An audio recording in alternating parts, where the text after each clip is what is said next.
तो आज की जो वीडियो है वो है complete road map to become a UI UX designer. इसमें मैं आपको ओवरऑल बताऊंगा। तकरीबन मेरा 6 साल का एक्सपीरियंस है और 6 साल में मैंने कौन से प्रोसेसेस को फॉलो किया, कौन कौन से स्किल्स को सीखा, कौन कौन से टूल्स को सीखा और उसके अलावा मैंने कौन कौन सी मिस्टेक्स की, ये सब को मद्देनज़र रखते हुए मैंने एक रोड मैप बनाया है जो आज मैं आपके साथ शेयर करने लगा हूँ। So make sure you watch the video till and, क्योंकि एंड तक आपको पता चल जाएगा कि आप यूआई यूएक्स डिज़ाइनिंग कर सकते हैं, ये आपके लिए है या नहीं है। तो स्टार्ट करते हैं। सबसे पहले जो बेसिक चीज़ है वो है यूआई यूएक्स डिज़ाइन क्या होता है। आपको पता होना चाहिए सबसे पहली चीज़ कि यूआई यूएक्स डिज़ाइन क्या होता है। तो यूआई और यूएक्स ये दो अलग चीज़ें हैं। कई मरतबा लोग इस चीज़ को मिसअंडरस्टैंड करते हैं कि दोनों एक ही चीज़ें हैं, लेकिन दोनों अलग हैं। यूआई का कुछ और मतलब है, यूएक्स का कुछ और मतलब है। यूआई डिज़ाइनर एक अलग चीज़ है, यूएक्स डिज़ाइनर एक अलग चीज़ है और यूआई यूएक्स डिज़ाइनर एक तीसरी चीज़ है जो इन दोनों को मिला के बनती है। तो यूआई का मतलब होता है यूज़र इंटरफेस। आप कोई भी एप्लीकेशन यूज़ कर रहे होते हैं, आपके सामने एक स्क्रीन आती है, वो है यूज़र इंटरफेस। अब उस स्क्रीन को यूज़ करने के बाद आपका एक्सपीरियंस कैसा जाता है, क्या आप फ्रस्ट्रेट होते हैं, क्या आप उसको यूज़ करने के बाद हैप्पी होते हैं, तो ये चीज़ जो है आपके ओवरऑल एक्सपीरियंस के अंदर आती है। तो जो ओवरऑल एक्सपीरियंस अच्छा करना होता है वो यूएक्स डिज़ाइनर ने करना होता है, और जो यूज़र इंटरफेस का ओवरऑल डिज़ाइन है उसको प्लेजेंट बनाना किसका काम है, वो यूआई डिज़ाइनर का काम है। थोड़ा सा मैं आपको ओवरव्यू दे देता हूँ कि यूआई डिज़ाइनर का क्या काम होता है और यूएक्स डिज़ाइनर का क्या काम होता है और यूआई यूएक्स डिज़ाइनर का क्या काम होता है। तो यूआई में मेजरली डिज़ाइन पे काम होता है इंटरफेस की, तो उसके लिए डिज़ाइन के जो बेसिक प्रिंसिपल्स हैं वो आपको आने चाहिए। डिज़ाइन के बेसिक प्रिंसिपल्स में टाइपोग्राफी आ जाती है, फिर कलर थ्योरी आ जाती है, फिर स्पेसिंग वगैरह आ जाती है। और अब बात की जाए अगर यूएक्स डिज़ाइनर की, तो ये एक बहुत ही मेजर रोल प्ले करता है। यूएक्स डिज़ाइनर बेसिकली ये होता है कि कोई भी एक प्रॉब्लम आती है, कोई भी अगर हम एप्लीकेशन बनाते हैं या वेबसाइट बनाते हैं तो उसमें हम एक प्रॉब्लम को सॉल्व कर रहे होते हैं। वो प्रॉब्लम कौन सी है, वो उसका सोल्यूशन किस तरीके से निकालना है। ओवरऑल एक पूरी मार्केट रिसर्च होती है, लोगों के साथ इंटरव्यू होते हैं, लोगों से सजेशंस ली जाती है, फिर क्वेश्चनर्स प्रिपेयर करके लोगों के साथ शेयर किए जाते हैं और लोगों की राय का एहतराम करते हुए उनकी लाइक्स और डिसलाइक्स को एक पूरा स्टैट स्टडी करने के बाद डिसीजन लेता है यूएक्स डिज़ाइनर के कौन सा बटन कहाँ पे प्लेस होना चाहिए, कौन सा फीचर इसके अंदर हमने एप्लीकेशन में डालना है या नहीं डालना, हमने किस तरीके से हर एलिमेंट को यूज़र के लिए एक्सेसिबल बनाना है कि यूज़र जब भी इस एप्लीकेशन को यूज़ करे वो फ्रस्ट्रेट ना हो, वो हमेशा खुश हो, प्लीज़ हो। ये जो ड्यूटीज़ हैं वो यूएक्स डिज़ाइनर की होती हैं। तो अगर आप लार्ज स्केल ऑर्गेनाइजेशंस के अंदर जाते हैं तो यूआई की एक अलग टीम होती है और यूएक्स की एक अलग टीम होती है। यानी यूआई डिज़ाइनर्स उसके अंदर अलग-अलग काम कर रहे होते हैं। लेकिन अगर आप स्मॉल स्केल जो है ऑर्गेनाइजेशंस होती हैं उनके अंदर जाएँ, तो आपके पास एक ही कैंडिडेट के ऊपर दोनों जो चीज़ें हैं वो डाली जाती हैं, यूआई डिज़ाइन भी और यूएक्स डिज़ाइन भी। और इसमें आपको जो कैंडिडेट है दोनों चीज़ें आनी चाहिए। ये हो गया ओवरऑल एक ओवरव्यू जो मैंने आपको दिया है कि यूआई और यूएक्स डिज़ाइन होता क्या है।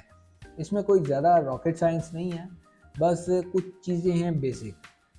यूआई में बेसिक चीज़ ये है कि आपके अंदर डिज़ाइन सेंस होनी चाहिए। दूसरी जो यूएक्स के अंदर है, बेसिक लॉजिकल थिंकिंग आपकी होनी चाहिए। उसमें लॉजिकल थिंकिंग के ऊपर बहुत ज़्यादा फोकस होता है कि फ़र्ज़ करें एक काम अगर 2 स्टेप्स के अंदर हो जाता है तो उसको 3 स्टेप्स में क्यों करें। अब नेक्स्ट चीज़ के ऊपर आते हैं कुछ क्वेश्चंस के ऊपर जो यूआई यूएक्स फील्ड से रिलेटेड पूछे जाते हैं। और उसमें जो सबसे पहला क्वेश्चन है वो है डिवाइस का, कि कौन सी डिवाइस होनी चाहिए, मिनिमम लैपटॉप की क्या स्पेक्स होनी चाहिए आपकी। तो इसके लिए जो मैं हाईली रिकमेंड करता हूँ एप्पल की डिवाइसेस में हाईली रिकमेंड करता हूँ, क्योंकि इनके डिस्प्ले बहुत ज़्यादा अच्छे होते हैं और इन पे काम करने का बहुत ज़्यादा मज़ा आता है। आप मैकबुक ले लें या फिर आप आई मैक ले लें। लेकिन अगर आपका बजट कम है तो मिनिमम जो आपने विंडोज़ के अंदर लेना है वो लेनी है 4th जनरेशन। इससे अबव भी लीजिएगा। रैम आप तकरीबन 12 जीबी के करीब कर लें, और जो हार्ड डिस्क आपने यूज़ करनी है वो एसएसडी यूज़ करनी है 256 या जितनी भी आप स्पेस के अकॉर्डिंग टू नीड। तो ये चीज़ हो गई लैपटॉप और उसकी स्पेक्स। नेक्स्ट जो क्वेश्चन पूछा जाता है एजुकेशन के बारे में, कि क्या अगर मैं मैट्रिक पास हूँ तो मैं इस चीज़ को कर सकता हूँ, क्या अगर मैंने इंटरमीडिएट किया हुआ तो मैं इसको कर सकता हूँ। इसको हर कोई कर सकता है जिसको कंप्यूटर की नॉलेज हो। लेकिन एक जो बेसिक नीड है वो ये है कि आपको इंग्लिश की भी नॉलेज होनी चाहिए, क्योंकि आईटी की फील्ड के अंदर ज़्यादातर अगर आप देखेंगे तो कंटेंट से रिलेटेड काम होता है, और ज़्यादातर जो काम होता है उसमें इंग्लिश समझना बहुत ज़रूरी है। तो अगर तो आप इंग्लिश नहीं समझ सकते, इसमें इंग्लिश बोलना इतना ज़रूरी नहीं है जितना इंग्लिश को समझना ज़रूरी है, कि रीड करके आप समझ लें या फिर आप चैट कर सकें क्लाइंट के साथ। तो अगर तो आपको इंग्लिश आती है और आपको कंप्यूटर के ऊपर थोड़ी बहुत कमांड है, तो आप इस फील्ड के अंदर आ सकते हैं, आप यूआई यूएक्स डिज़ाइनर बन सकते हैं। अब नेक्स्ट जो क्वेश्चन पूछा जाता है वो ये है कि क्या आपको कोडिंग आनी चाहिए, सीएसएस वगैरह या फिर ये, तो इसका जवाब है नहीं। लोग कोडिंग से बच के ही डिज़ाइनिंग की तरफ आते हैं, लेकिन अगर आपको थोड़ी बहुत सीएसएस या एचटीएमएल आती है तो ये it's a plus point. Developers के साथ इंटरेक्ट करने में, उनको अंडरस्टैंड करने में आपको थोड़ा सा आसानी हो जाएगी। अब नेक्स्ट जो बात आती है कि इसके लिए टूल्स कौन से इस्तेमाल होते हैं। बेसिकली एक पूरा प्रोसेस होता है जब भी कोई भी एप्लीकेशन बनती है। फ्लो डायग्राम्स बनती हैं इसके अंदर लो फिडिलिटी वायर फ्रेम बनती हैं, हाई फिडिलिटी वायर फ्रेम बनती है, प्रोटोटाइपिंग बनती है, और ये सारा कुछ एक ही टूल के थ्रू हम कर सकते हैं जो कि है फिग्मा। मार्केट में और भी टूल्स इसके अल्टरनेट में यूज़ हो रहे हैं, जिसमें एक है स्केच, एक है एक्सडी जो कि बिल्कुल अब ख़त्म हो गया है, यानी उन्होंने उसकी सर्विस जो उसकी है वो टर्मिनेट कर दी है। जो पहले से यूज़ कर रहे हैं वो ठीक है, क्योंकि जो अडोबी एक्सडी था वो था अडोब का। अब फिग्मा को अडोब ने परचेज़ कर लिया, तो उनके पास अब फिग्मा आ गया, तो उन्होंने एक्सडी को डिसकंटिन्यू कर दिया है। और स्केच के अलावा एक और भी टूल है इनविजन स्टूडियो के नाम से। तो ये सारे टूल काइंड ऑफ सिमिलर ही काम करते हैं। अगर आप एक टूल को सीख जाएं तो बाकी टूल बिल्कुल सिमिलर ही होंगे। अब नेक्स्ट जो चीज़ है कि आपने सीखना किस तरीके से है। सीखने के लिए बेसिकली होता ही है कि ज़्यादातर लोग जो मार्केट के अंदर काम कर रहे हैं ना, वो ऑनलाइन कोर्सेज के थ्रू या यूट्यूब से सीख के जो है वो काम कर रहे होते हैं। कई मरतबा आप कोर्सेज परचेज़ कर लेते हैं कोर्सेरा वगैरह से, यूडमी वगैरह से। तो अगर तो आप यूआई यूएक्स डिज़ाइनर बनने का माइंड बनाते हैं, तो मैंने एक अल्टीमेट गाइड तैयार की है जिसके अंदर हम पूरी एप्लीकेशन बनाएंगे, स्टेप बाय स्टेप गाइड, जिसमें यूआई का प्रोसेस है, यूएक्स का प्रोसेस है, टूल किस तरीके से यूज़ करना है, ओवरऑल सारी चीज़ें इस कोर्स के अंदर मैंने ऐडअप कर दी हैं। तो अगर तो आप इसको चेकआउट करना चाहते हैं तो आप डिस्क्रिप्शन में लिंक दिया हुआ है, उस पर क्लिक करें और उसको आप चेकआउट कर सकते हैं।